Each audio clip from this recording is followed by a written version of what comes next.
Howdy-ho! It's June 2nd, 2021. You know what that means for us up in the Northeast? That means we're coming out of hibernation. The weather is just now evening out, and right now the sun's out. It's a beautiful day. It's roughly 78 degrees, and it's going to get warmer. So what that means for us up in the Northeast is that we're cleaning the backyards, opening the pools, and cutting the grass. So we're getting ready for the summer festivities. And speaking of festivities and activities, just give you a little backstory. About 2.5 years ago, we got a dog. His name is Bleus. He's a golden retriever, and he's been in some of my videos. And we found out, we didn't know this at the time, but we found out that golden retrievers love being in water. They love swimming, they love sports. Unfortunately, our pool is not, it's an in-ground pool, but it's not fenced in. The backyard is fenced in, but the pool is not fenced in. And try to keep him out of the water.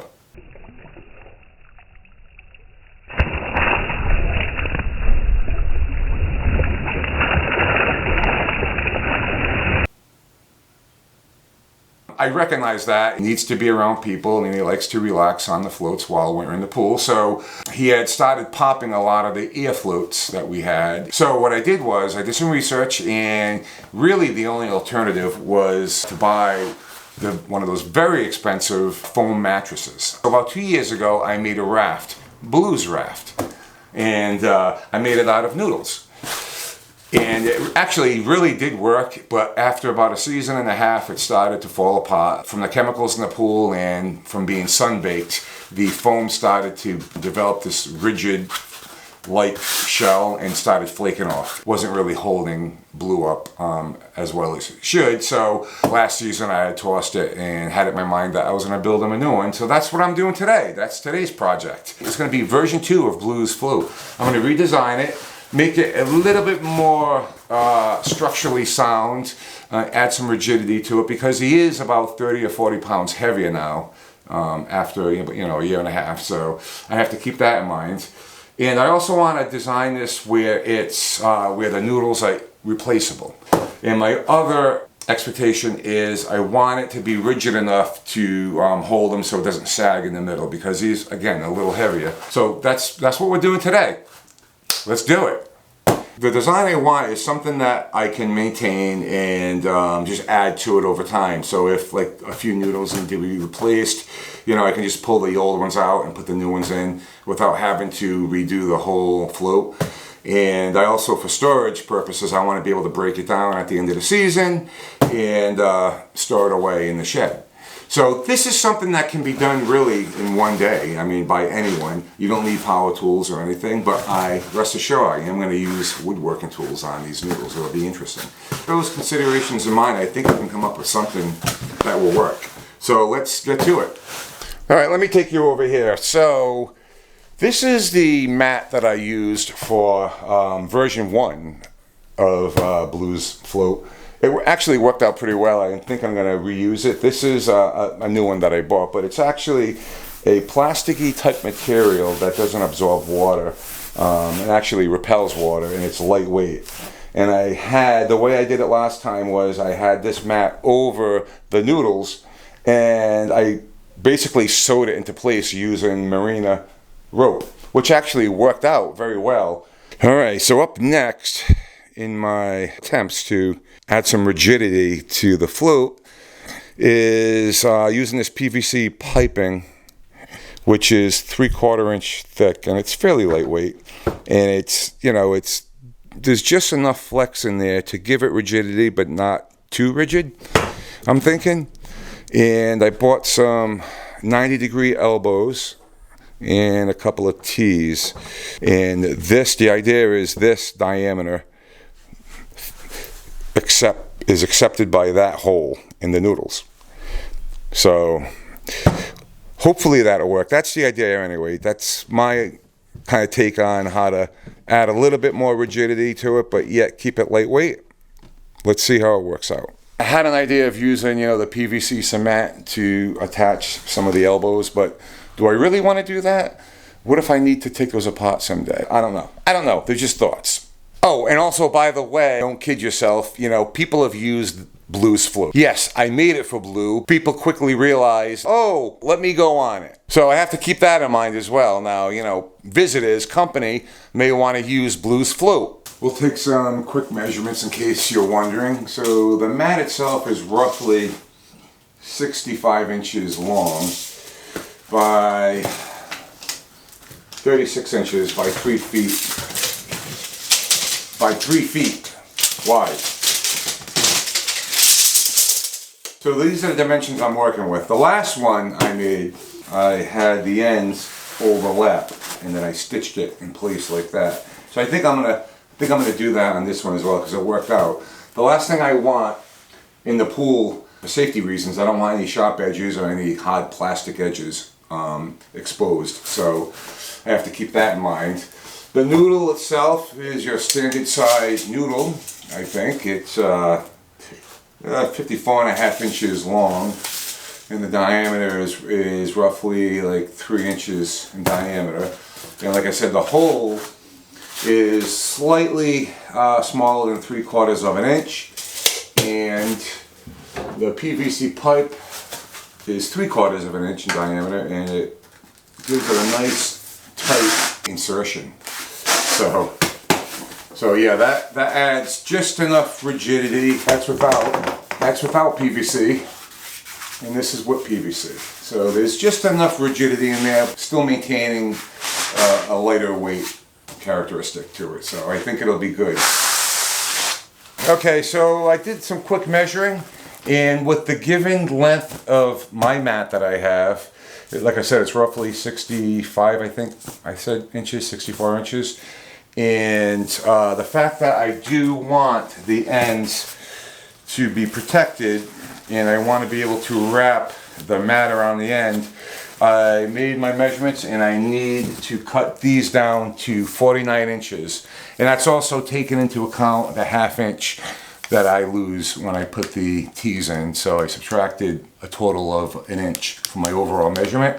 So 49 inches is what I need.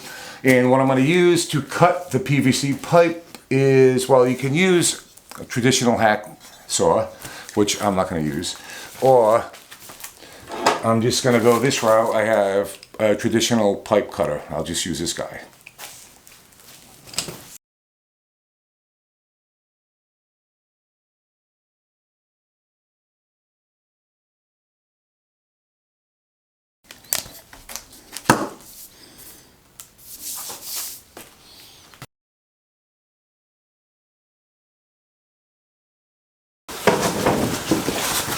The next measurement I need to figure out is what my width will be. The noodles coming out everywhere. So I need to figure out what my width will be. So I have my overall length, and I just have the elbows on there temporarily for marking up purposes. All right. So keep in mind that in the middle of the width, I'm going to have this T-joint, which will allow me to, keep in mind, I will have this T-joint in the middle, which will allow me to put the center support in. So I need to, in essence, cut 2 pieces for each side and 1 piece for the middle. So these cut-off pieces actually may work. So I'm going to have 1 T over here and 1 T down there. So I need to figure out what my width will be. And also I want to have a little bit of an overlap with the top mat to go around. I don't actually have to go around on the sides, but 5 inches on that side. If I go 5 on that side, about 24 inches actually. So maybe 24 inches.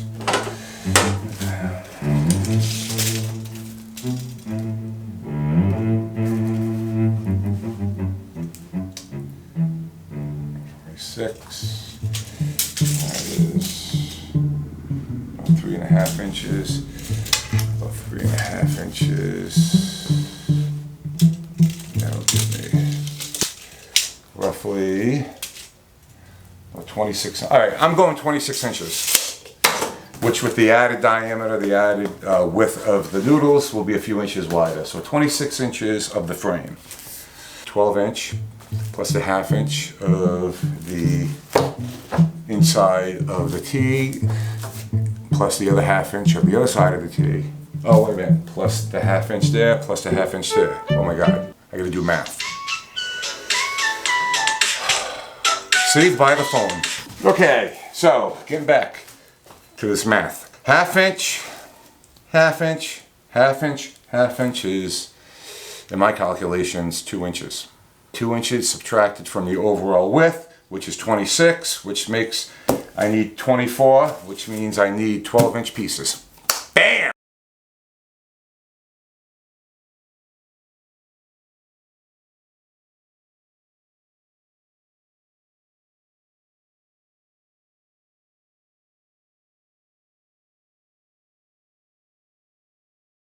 Okay, I think I have all the pieces cut. Let's give it a try, shall we?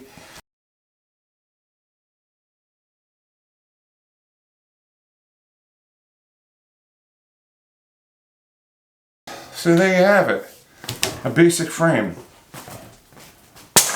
Okay, so I think this gives me enough information that I need to continue on this on-the-fly design. I think it'll work. All right, let me think about this. That's right. I'm not going to let you down. There are going to be power tools.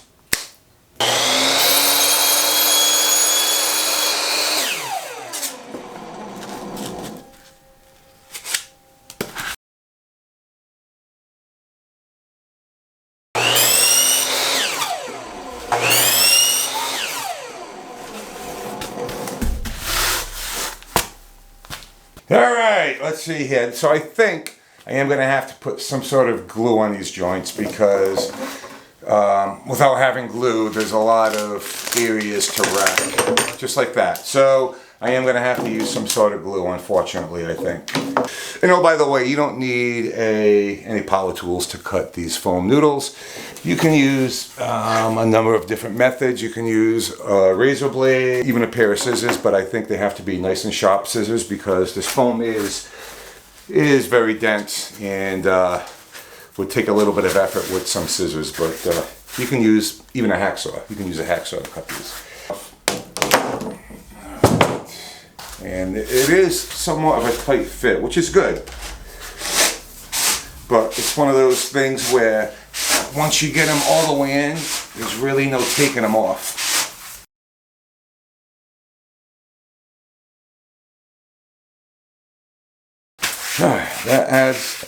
That definitely adds a lot of rigidity, but yet there's still some flex in it. That was a little bit of a workout, I would say. So I think I failed to mention this.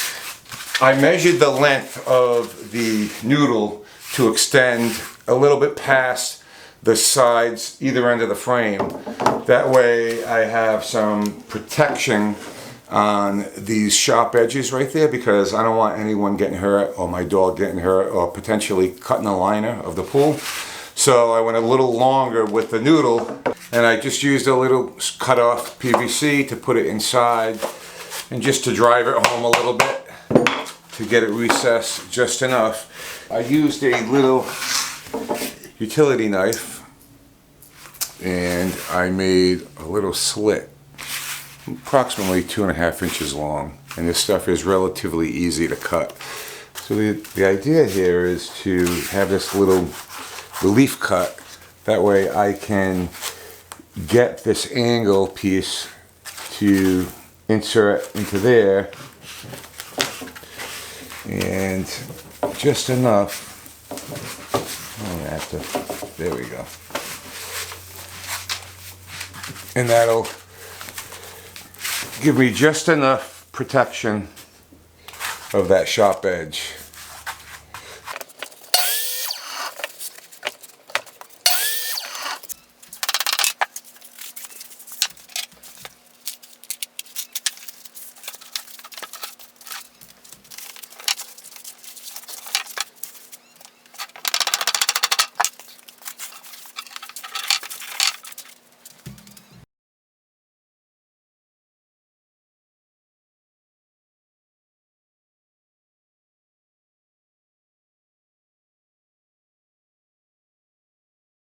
So I wasn't too particular on making sure these joints were all nice and neat, because this is all going to be covered up anyway with this mat right here.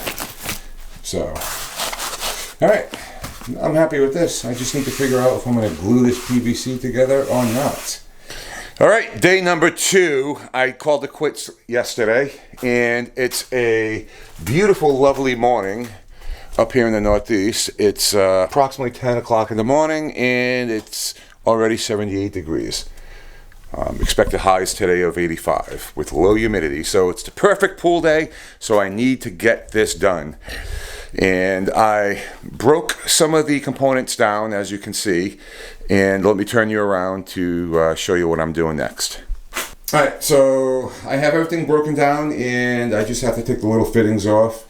The rope is rot resistant, water resistant type rope.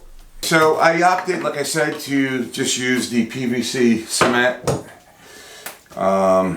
It's just an easier solution. Not that, you know, these pipes, tubes need to be absolutely watertight. It's not going to be used for plumbing, but this stuff holds it pretty well, and I think I'm going to just stick with this.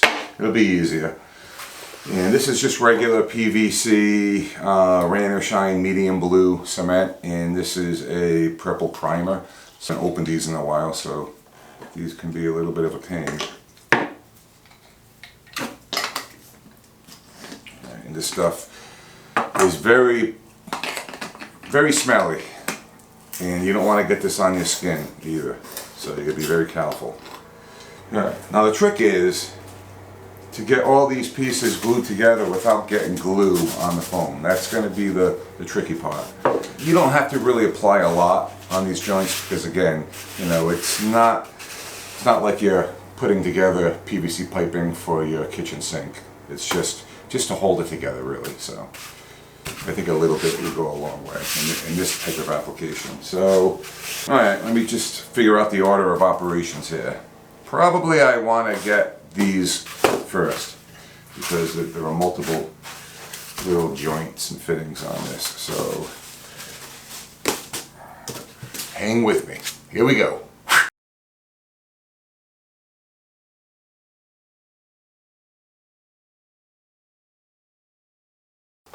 No good. All dried up. Take 2. This stuff is so dried up, it's not usable. So put that aside, and I have this other can. It's just solvent cement, and I'm not even sure of the integrity of this one, but again, it's not for indoor plumbing. It's just to hold it together.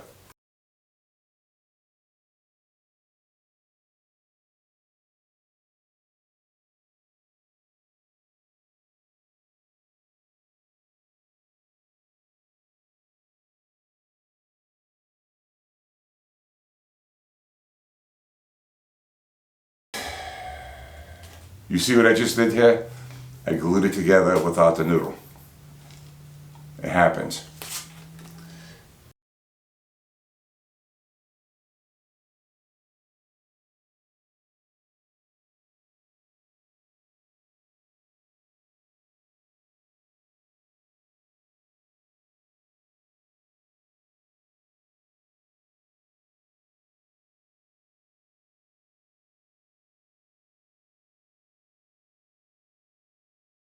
Alright, that proved to be a little bit challenging, and I'm just thinking right now, if I were to do this again, definitely glue up the frame without the noodles on it. It would be that much easier. For this guy right here, I messed up. I forgot to put the noodle on. I'm just going to cut a slice right down the middle of it and just fit it over. And that is the overall plan anyway. Once these noodles start to disintegrate, I'm just going to cut them off, and I'll buy new noodles, cut them down the center, and just slip them over the pipe. There we go. That'll work.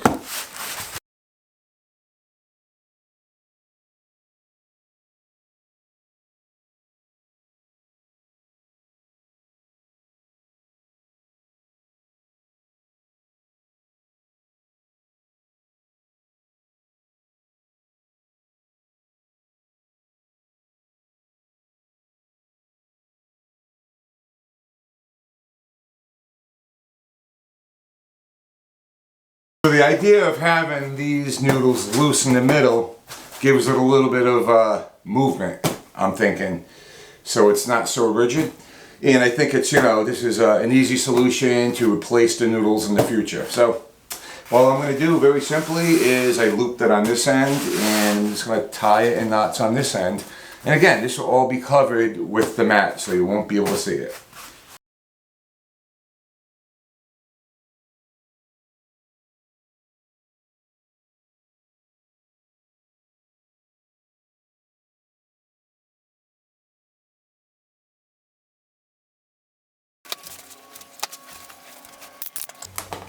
I have a couple of spring clamps on either end just to hold it into place so it doesn't move around on me.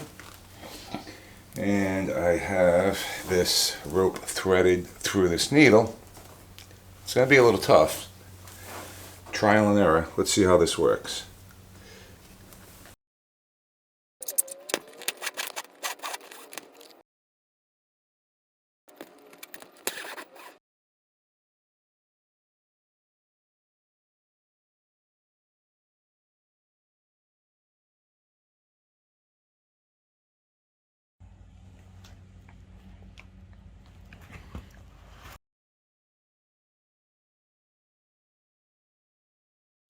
I never said I had sewing skills, but something I would like to learn more in the future. Anyway, I must admit I did get a little bit lazy towards the last 10% of this project, only because I don't know how to sew, but I think this should work. I'm hoping it'll work. It should work. It's just to keep the top on and to add a little bit more structure to it, but if I had sewing skills, I'd be a little bit more confident, but I don't, unfortunately. Anyway, let's go test it out. What do you think? Do you like it? Blue, do you like it? What do you think? Are you ready? Are you ready? Oh yeah. Go ahead. He's being shy.